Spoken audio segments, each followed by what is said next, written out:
What's going on, everybody? Blackout PB14 here with another Mortal Kombat 1 video. In this video I just want to discuss my thoughts about some features I would like to see in King of the Hills in Mortal Kombat 1. Some obvious features that probably a lot of people look for are the practice mode feature, right? That's a feature that has been in many NRS titles. I started playing NetherRealm games around Mortal Kombat X. It had it in that game, it had it in Injustice 2, it had it in MK11, and now that MK1 is out, it does feel a little incomplete. They do not have a practice mode in this game yet. I do love this game. I think it's way better than MK11, but there are some things missing, obviously. But there's some other features that I've always thought about that could be really, really cool if they were implemented into a King of the Hill, because I do think that there are some faults of a King of the Hill that could be made a lot more fun. So the main thing that I'm thinking about is when a lobby is full, right? It's about 8 people in a lobby when it's full, and let's say you get all the way up to the king, and that king is really strong, and they beat you. Now you're waiting all the way at the bottom again, and it is fun to watch games, but it could be also pretty boring at the same time if you're just trying to get some games in before you have to leave. Maybe your time is limited, so sometimes it's not always like the best use of your time to be in a full King of the Hill.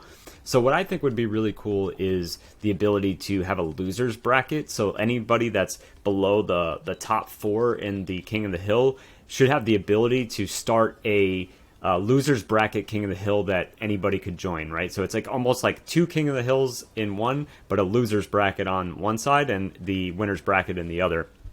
And what I think would be cool about this is that, let's say you have like a completely full lobby, even if the match is going on and the winners side finishes their match first, they'll still have enough time for the other group to finish their match and then have that king just move on. And yeah, it's going to rotate the kings because the let's say, you know, the other person has to move up to the top 4. That's okay. Like, these are just like exhibition matches essentially, right? You're just getting some games in to just have some fun in between facing the king, right? And then you still have a couple matches that you could watch before actually playing the king.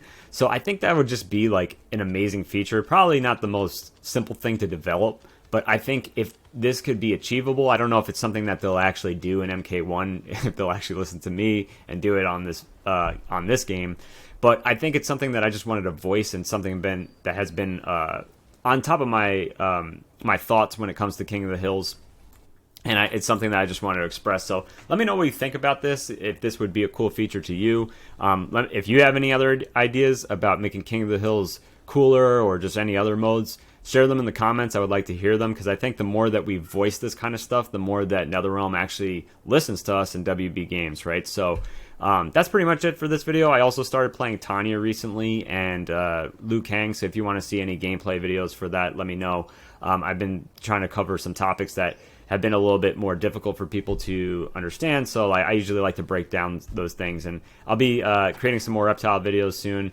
In the future, I'll be creating some Tanya videos, and yeah, and if you like any of the equipment that I use, I always shout this out at the end. I have some HyperX equipment, some chairs that I like to use to keep myself comfortable when I play, and that's it for this video. I'll see you guys in the next one.